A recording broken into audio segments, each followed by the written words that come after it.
All right, on this episode of Bowks Talking Bouts, very excited to be talking to an individual who competes for Gamebred Bare-Knuckle MMA, and that all goes down on November the 10th. A very intriguing fight that has been, a while in the making in a certain regard, as Francisco Trinaldo gets out there with Sasha Palatnikov, and great having Sasha on the show once again. How's your day going there, man? Good, man.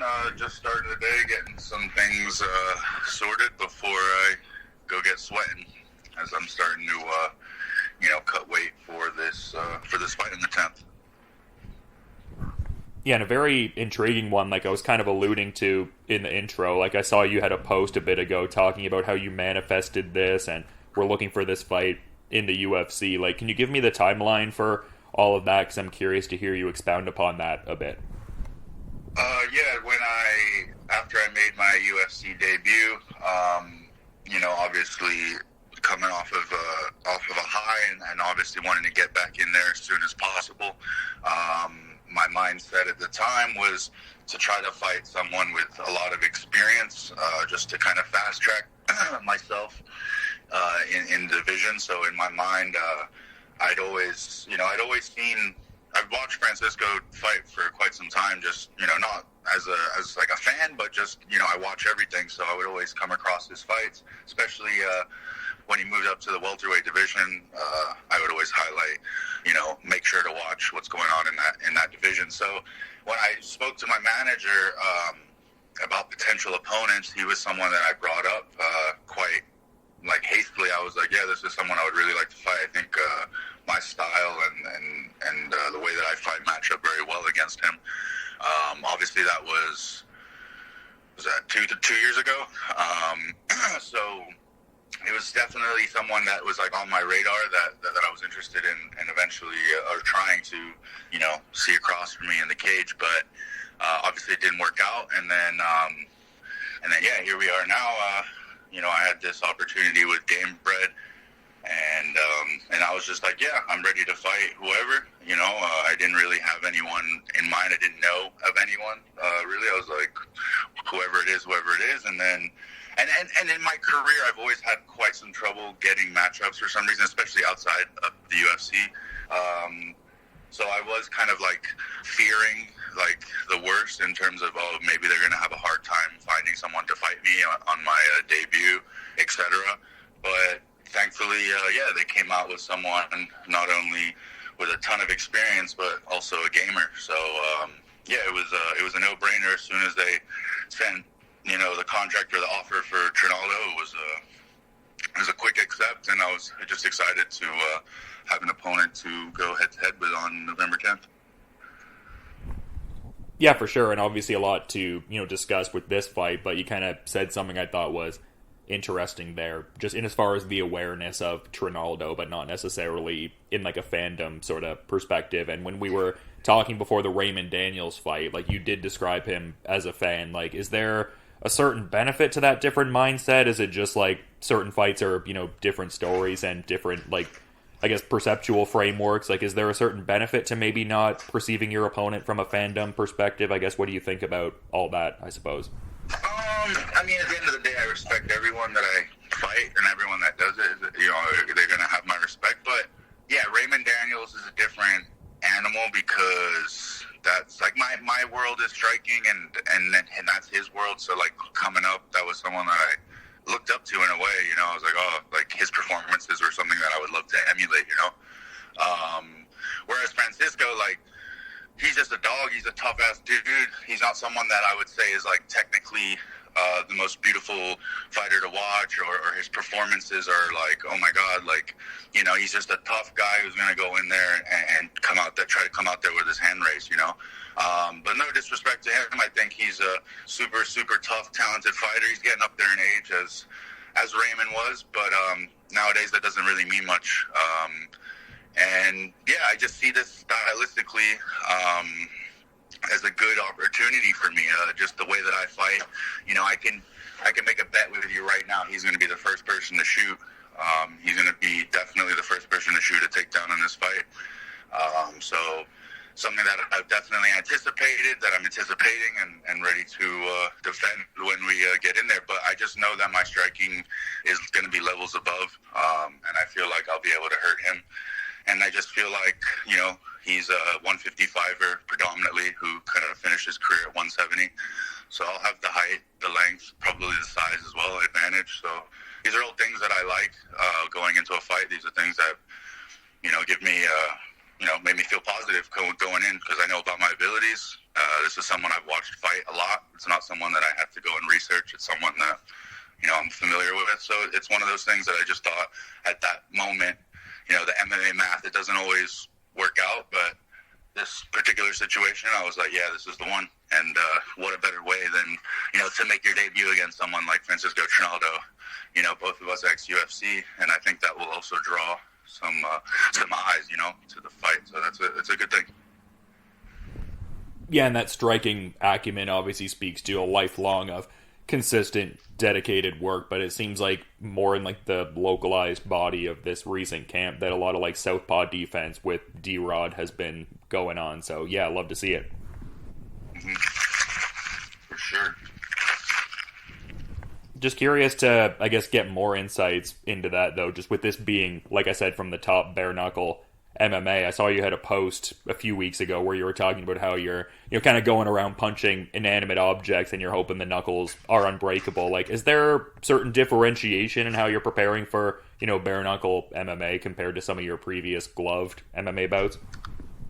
I mean, yeah, for sure, it's different. I've spoken to a couple people who've gone through the experience, and just kind of also just from my own knowledge and. Yeah, I mean, like, I was just messing around with going out punching stuff, but it was, it's more just kind of, training without the gloves, getting the skin kind of exposed and used to, the feeling of hitting. It's different when you hit a bag or you hit pads. It's obviously way softer, but what I like about this aspect is, which I never thought of before, it's quite strange that I never thought of it. But when you think about, say, boxing and MMA, they've got their hand wrapped, and then on top of that, they're sweating, so those hand wraps are wet. Plus, you've got a glove on top of that. So that's just like all an added weight and an added force when you get in there and fight. Whereas in bare knuckle, it's none of that, right? So not only are your strikers coming quicker, but you also got to be more, what's the word I'm looking for? I guess you got to have more precision when you throw your strikes because you have a higher chance of breaking your hand, right? So, you could land a perfect overhand and crack them right on the top of the head and break your hand. Whereas in an MMA fight, that could be a fight ender.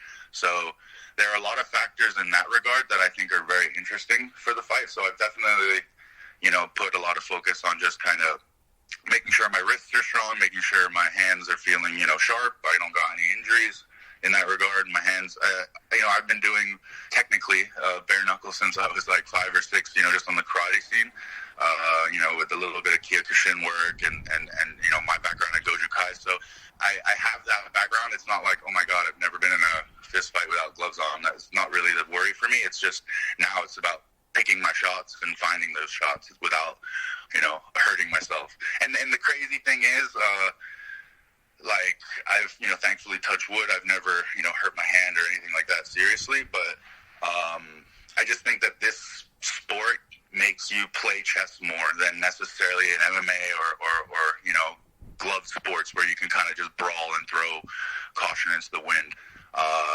I think also Francisco will have to he's a big overhand guy. He throws a lot of power from, southpaw, so I feel like even someone like him, maybe he's going to have to also regulate how he throws his power and how he throws his shots. So it's definitely an interesting factor that I think I've never experienced before, or at least not recently in my professional career. So, yeah, I'm excited for it. Obviously, there's tons of other weapons that can be used, and that's something that I thrive in, lots of kicks, elbows, stuff like that. So who knows, maybe the hands will come out nice and safe.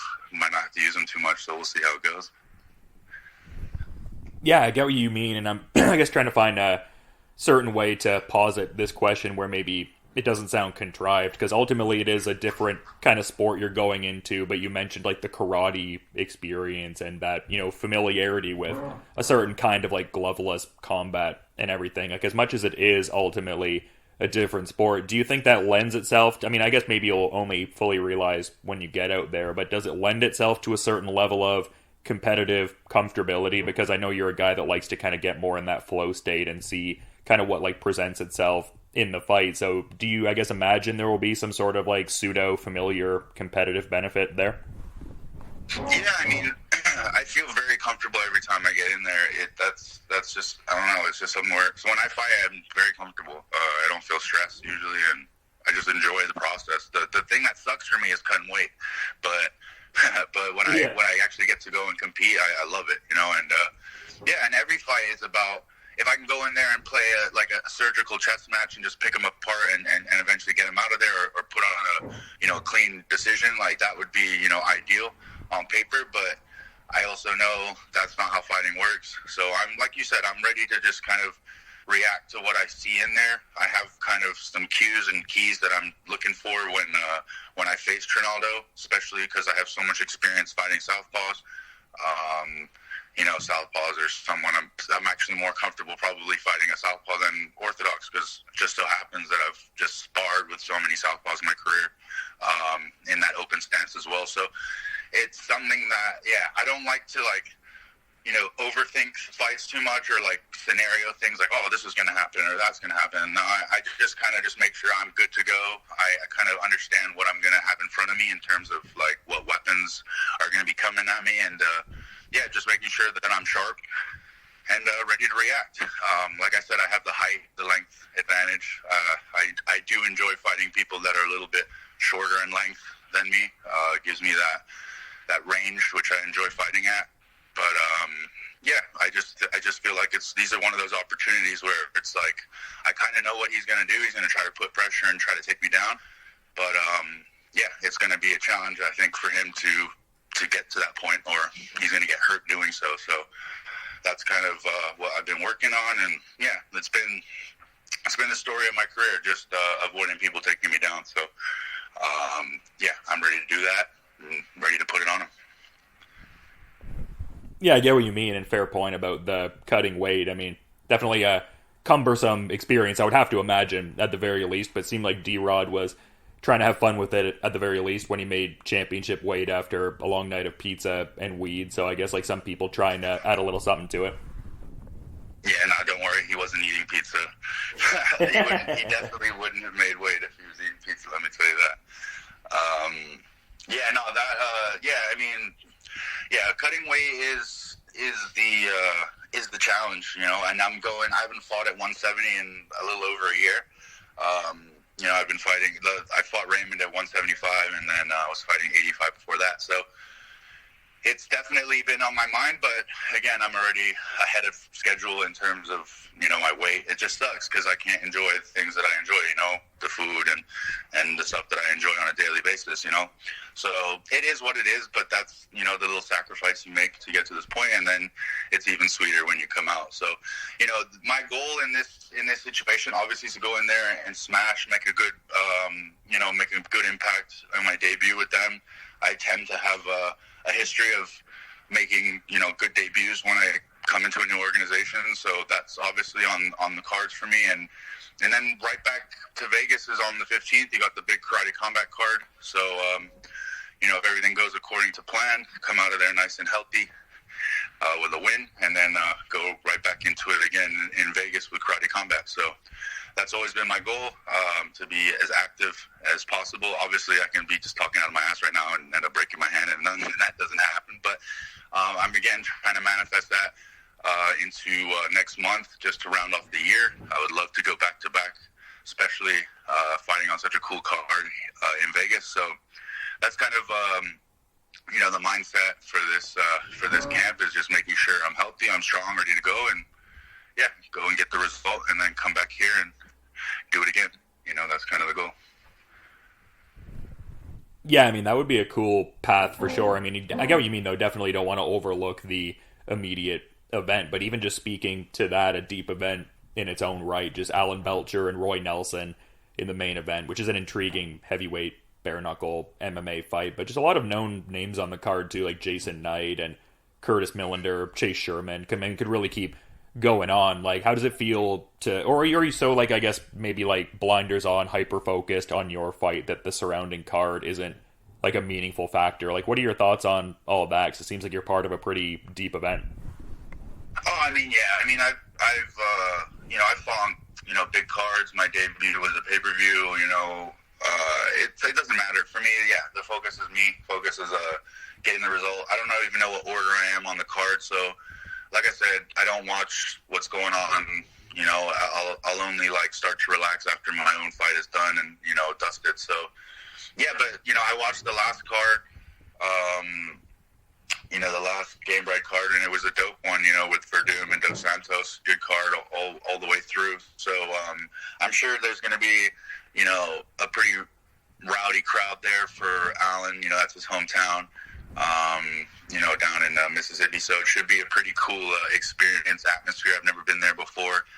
It's right on the Gulf Coast, so yeah, I mean, all these things are kind of the beauty of fighting. You get to go and experience atmospheres, cultures, people, and yeah, I'm excited. Like I said, the whole process is exciting. Leading up to a fight, it's what I enjoy. I don't feel nervous. Today's the 30th of October. A couple more days and we're on the 1st, and then we're fight week, so yeah, like I said, the number one priority right now is just making sure I'm sweating every day, making sure my weight's coming down, and then yeah, number one task, just go in there and assassinate this guy and then come out there with my hand raised. I love how when you usually see these new up and coming promotions, they take time to grow. Like, people don't really hear about them. They don't get a ton of views, stuff like that. But straight off the bat, Gamebred, I guess also because of George Masvidal, they were able to just kind of get exposure straight away. And the last card had over 1 million views on YouTube. So these are the kind of things that I'm trying to get myself more into the spotlight. I'm not like a super well-known guy. So if I can come out there and take the scalp of someone who has, 20-something fights in the UFC, it would be a huge opportunity. He was calling out Mike Perry. He was trying to look for a fight with Mike Perry. That's someone I'm interested in maybe crossing pathways in the future if I can get to that point where I rack up enough wins where I can start knocking on that door. I would love to. My homie beat him. So maybe you try to want to get back one on D-Rob by taking me out. There's a little storyline there. So I don't know. These are just things that I've thought about. I have new management, so they've kind of taken care of me in terms of, mapping out my career. So yeah, I'm just looking for opportunities just to compete. That's the most important thing for me is being active this next 2-3 years of my career. I just want to go balls to the wall for the next few years, and then call it quits and just ride off into the sunset. Whatever that position is in my career, or whatever it is that I've been able to accomplish, I just wanted to go in and do the best I can and enjoy the process while doing it. Yeah, I mean, that's definitely, a cool timeline and an admirable way to just lay the whole thing out. But, I mean, I feel like I'd be remiss if I didn't get some clarification on the Perry mention. Like, when you say that, is that in more of like a bare knuckle MMA kind of context, or more like even under BKFC, I guess? I am interested in BKFC as well. But I'm down for whatever. If it was MMA, I'm cool with it. If it's just BKFC, I'm cool with it. Like, I do want to experience my thing as a fighter. Like, I want to box. I want to do bare knuckle. I want to do bare knuckle MMA. I want to do karate combat. I want to do MMA. So I want to be known as one of those guys who's being able to, share his martial arts experience in all the facets. Because I do truly believe I'm a mixed martial artist. You'll probably won't see me on the grappling scene per se. But, in terms of striking, combat sports, just the different stuff that's out there, I'm super, super interested. Boxing is something that I'm also super passionate about. It's something that I started very young, but never really was able to get going with it because just the opportunities and timing, and then MMA was the focus. So, it's not something that I'm like, I'm, stopping MMA completely and focusing on my boxing. But at the same time, if there was an opportunity to, fight an MMA fighter in boxing or a YouTuber or whoever, it would be something that I'd be very interested in doing, in the future. I had an opportunity this year, or an opportunity was presented to me this year to actually box, but the opponent didn't pick me, so it was someone out in Canada, so I unfortunately didn't get that opportunity. But again, if there is an opportunity to do that, I will be 100% open to the opportunity. And sorry, was the boxer Canadian, or the actual card itself was in Canada? Ryan Ford. Oh, damn, okay. Yeah, so that was offered to me, and I said, yeah, I'm down. But I think he went with Curtis Millender.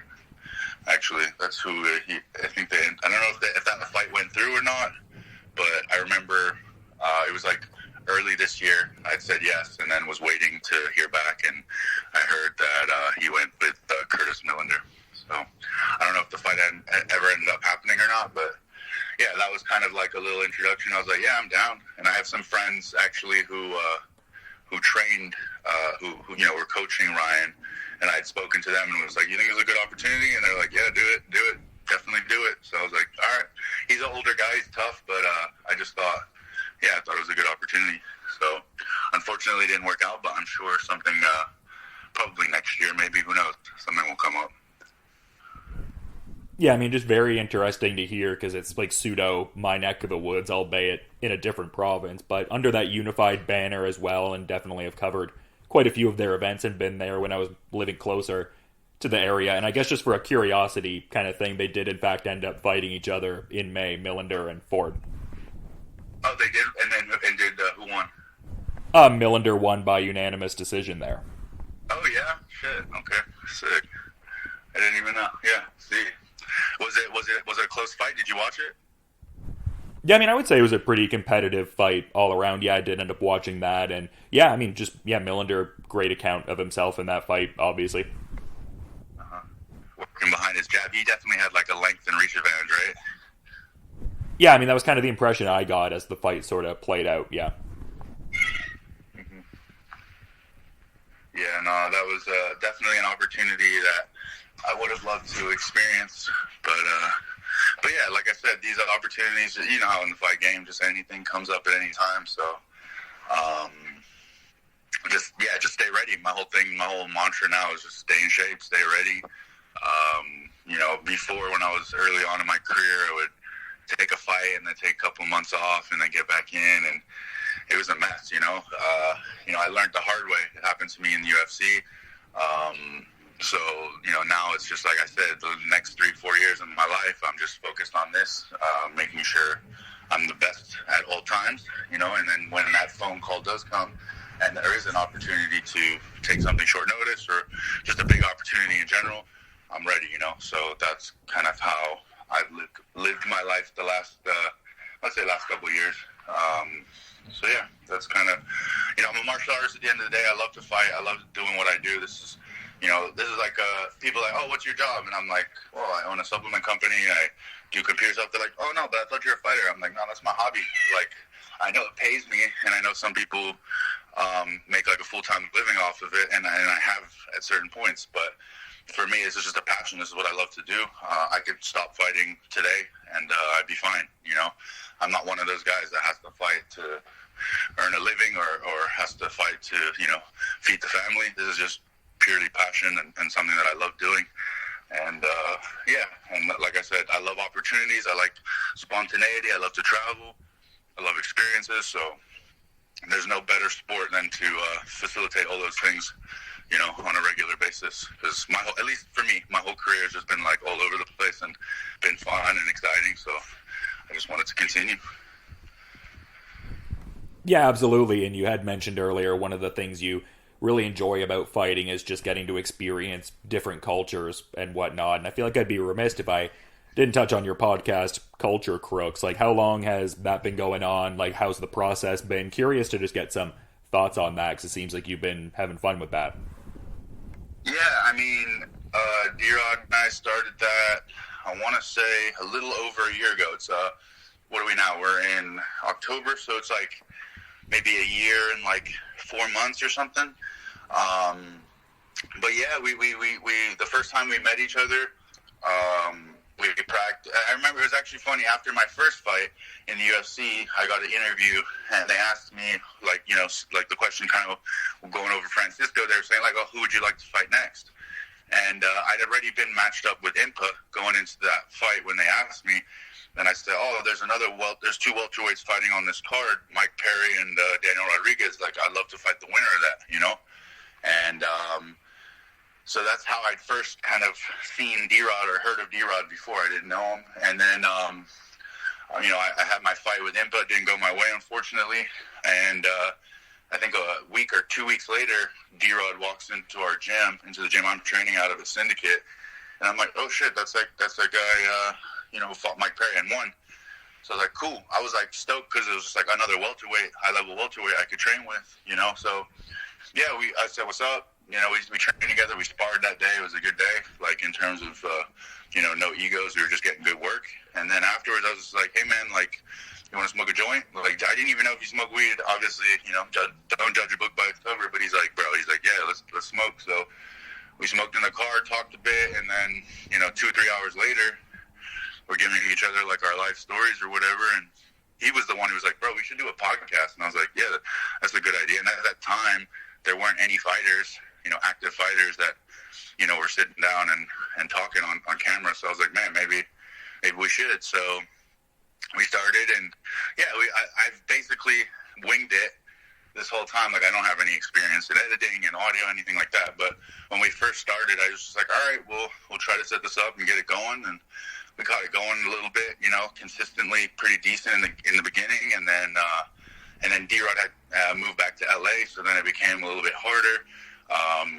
And then, yeah, there was a little bit of inconsistencies in terms of, like, how much content we were putting out. But then, I spoke to multiple people, and they were like, bro, if D-Rod is not there, just start doing stuff on your own. And then when he's there, bring him in. You know, just continuously put out content. That's all it's about, I'm sure you know. It's just, yeah, consistency, continuously putting stuff out there.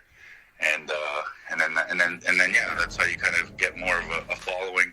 I would say in the last maybe 2 months, we've been more consistent now.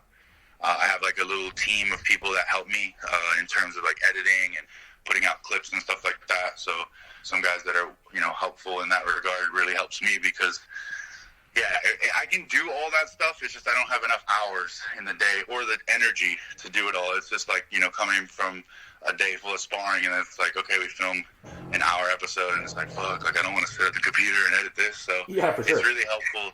It's really helpful to have people, you know, support and help. And then, yeah, and then, like I said, like I just told them, look, we're not making any money right now. This is like, you know, ground zero. But like if we stay consistent with it, you know, after a year, after 2 years, hopefully we can see some growth. And I basically told them, like, once there is some monetary value to the show, it's like, I'll give it all to you guys, like, because you guys are helping me so much. It's not about, like, making money. This is just something that, you know, I'm trying to set up for when, you know, D-Rod and I are done fighting. So, like, when we're past, you know, fighting, we can talk about the stuff that we talk about because we've been in the industry, because we've been in the sport. And I'm passionate about sports. I love sports. I love fighting. So these are all things that I would love to just, you know, have for the future. So that's why we've kind of like stayed persistent in trying to push it. And yeah, just trying to, we're trying to add more to it. Obviously, we don't have funding or anything like that at the moment, but we would love to, like, you know, as being the culture crooks, love to go to different places, different countries. Thailand might be a place that we're both going to end up going and maybe filming some content out there, you know. So that there are definitely some plans in the mix. You know, we're going to have some pretty big name guests, I think, in the future next year. So, yeah, these are all things that we're working towards. And we don't get, like, a ton of, you know, views at the moment, but that's normal with anything. You just got to keep it, you know, grinding. I think we have, like, 500 subscribers on our YouTube and close to 1,000 on Instagram, shit like that. So just trying to stay consistent, as you know, and hopefully, yeah, grow the brand and see what happens.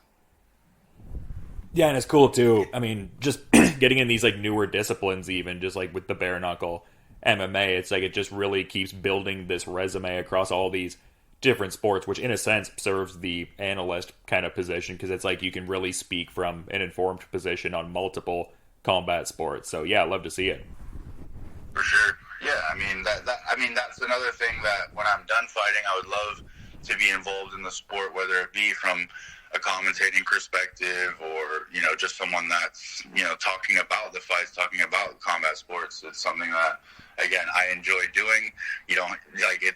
I don't get paid to do it, so it's like I do it anyway. You know, I'm that guy watching every prelim, you know, the first fight on every card. Like that's just that I enjoy it. So if there's a market or there's a way to make some money and do what I love to do, then it's kind of a no-brainer. I already get to do that with fighting.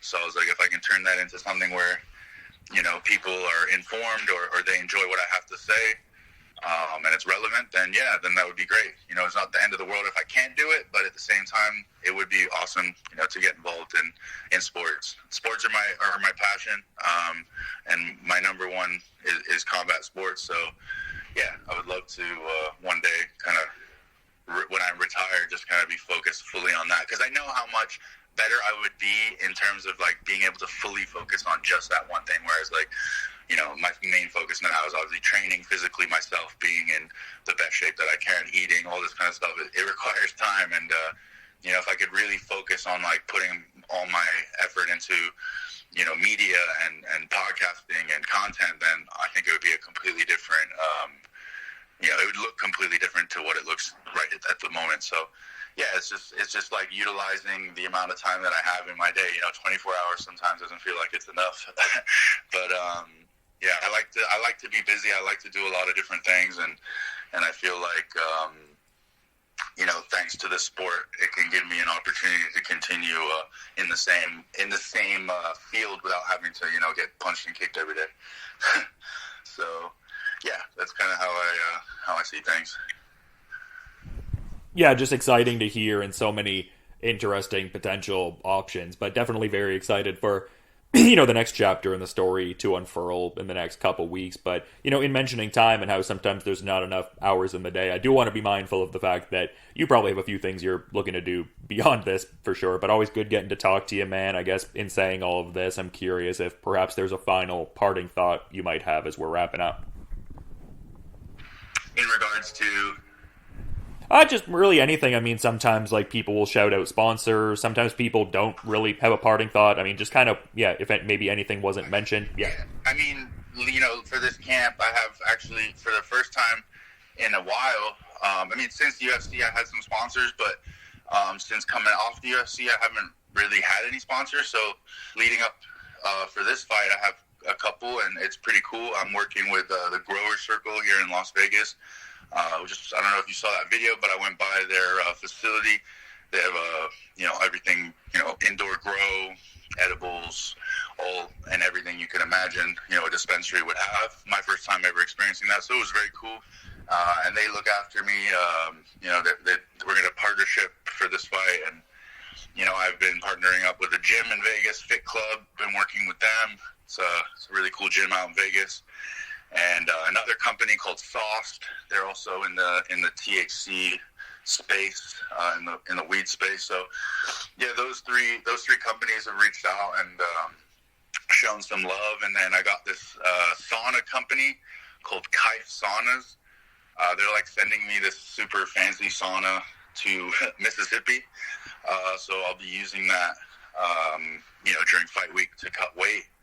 But yeah, it's cool. It's cool to have the opportunity to, you know, get some love from some sponsors, get some you know, extra income as well. So yeah, it's always nice to have that support. I'm working with Vayner Sports now, great management company. So they've really been able to kind of take my career to a next level. You know, they do a lot of work for me, and they give me a lot of opportunities, considering I only signed with them in June of this year. So yeah, it's cool. It feels good to get that love again in the UFC. Like, I had a little bit of love, had some sponsors, but at the same time, I think sponsors are also like like kind of apprehensive to work with the athlete because they don't really get as much exposure as they would as, say, you're fighting and you have your logos and all that kind of stuff, and you're allowed to talk and promote them throughout fight week, stuff like that. So it is nice to get that. It's been a while, so I do appreciate that. And yeah, just shout out to my teammates, shout out to D-Rod, shout out to everybody that's helping me get ready. Even shout out to the PI, UFC PI there.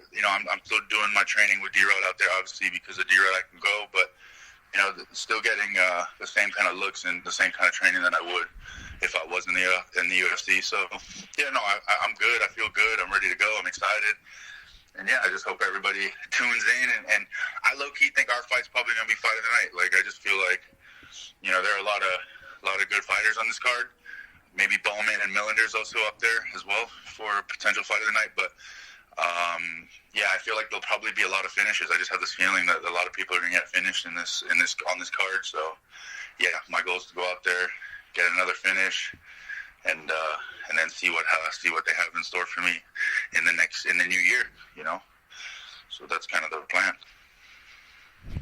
Yeah, it sounds like a great plan and should be a great event on November 10th. And yeah, this Trinaldo fight for Gamebred Bare-Knuckle MMA, I mean, so exciting. Like when I saw the announcement, I had to reach out ASAP. So again, thanks for the time and great insights as always, man. You enjoy the rest of your day and looking forward to peeping this fight when it goes down also. Hell yeah, appreciate you doing. Thanks for reaching out. Any way to get the message across in terms of, advertising for the fight or marketing for the fight. So yeah, I appreciate that as well. And yeah, tune in, enjoy, and I'll catch you on the other side.